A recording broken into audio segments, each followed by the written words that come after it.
Welcome to LGBTeatime, where I drink tea and talk about LGBT plus issues. Yeah, I haven't come up with a better title yet, so I guess this is it. And I like teas, so why not? There's been a lot of confusion about the LGBTQIA plus acronym and what it means. All meme references aside, I can't believe how many times I've heard people say things like the A in LGBTQIA plus stands for allies, or asexuals aren't really a part of the LGBT plus community.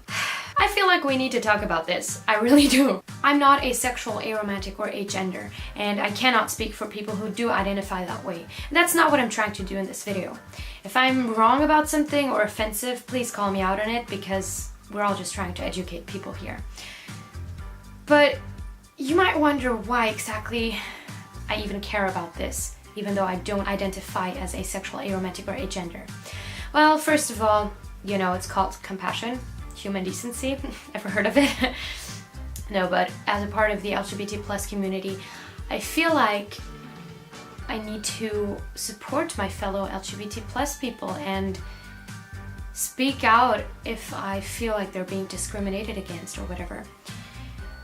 Secondly, I think as a bisexual, I know kind of what it's like to be told that you're not a part of the LGBT plus community because of straight passing privilege. That's something I will talk about in another episode. And lastly, even if I cannot give you the insight of someone who is asexual, aromantic, or agender, and I would love the input of someone who identifies that way, still I feel like it's important to talk about it and get a conversation started. So, here's why asexuals, aromantic, and agender people are a part of the LGBTQIA plus community. The LGBT plus community is a community for all people who don't fit into society's expected sexual orientations and or gender identities, which is heterosexual, heteromantic, and cisgender, right? So anybody who isn't all three is automatically LGBT plus. For example, a transgender person, they're not cis, right? So they're LGBT plus. Or a homosexual person, they're not heterosexual and or heteromantic, so they are obviously LGBT plus. Same goes for agender people.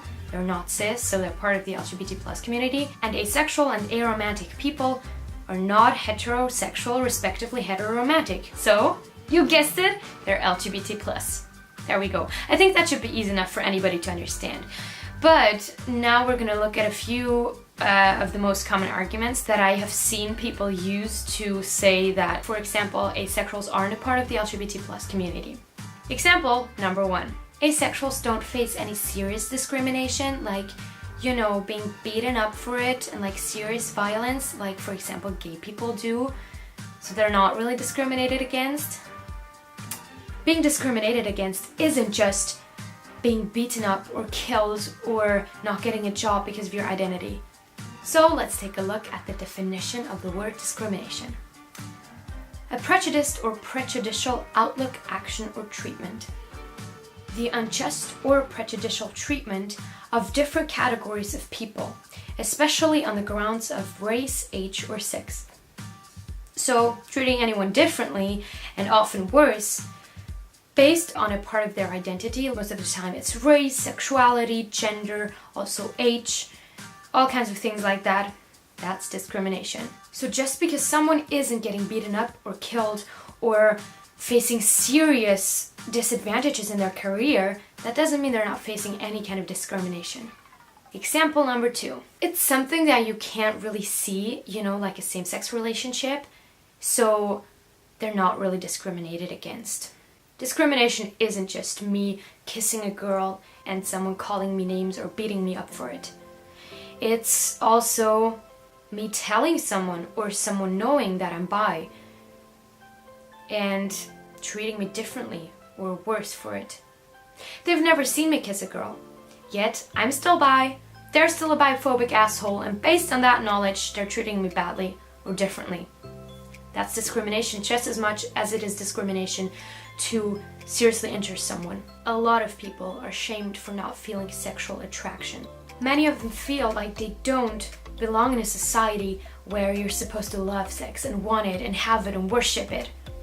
And on top of that, they just feel like nobody really understands them. like they can't really talk about it or openly be themselves because people will judge them for it. That is discrimination. Now, to all of you who have ever thought these things, who have ever used this argument to say that asexuals and aromantic people and agender people aren't a part of the LGBT plus community, it might not seem that bad to you because you keep thinking of people being killed or beaten up. But this is not a contest of who has it worse. It's extremely insensitive to simply ignore someone's struggle that you don't even understand, by the way, simply because it's not the peak of bad things that a person could be experiencing. According to you, hospitals should only treat patients who have nearly incurable diseases or are basically almost dying. And all the other ones, you know, the ones who just broke a leg or who are also seriously injured and really hurting, but you know, they're not dying in this very moment, well, fuck them, right? Besides the fact that this is a very ignorant attitude, have you ever thought about the fact that there might be things in the world that you can't see? You don't know what this person is going through. You don't know how many people they've told and how these people have reacted to it. You don't know how they're really feeling about it and how they're struggling in their life with their identity. Just because you don't see them doing something that could really attract mean comments in that very moment, that doesn't mean they're not struggling or hurting or being hurt for their identity. And why would they tell you about it of all people? Now I think this should be clear enough why asexuals, aromantic and agender people are part of the LGBT plus community. And why obviously the A in LGBTQIA plus does stand for them. The LGBTQIA plus community is for anyone who doesn't fit into society's boxes when it comes to sexuality and gender, and it's for people who feel alone, confused, misunderstood, and scared about who they are. Please don't tell someone like that they don't belong here either, in this space that is exactly supposed to be the place where they can be themselves, find respect and support, just because you think some people have it worse.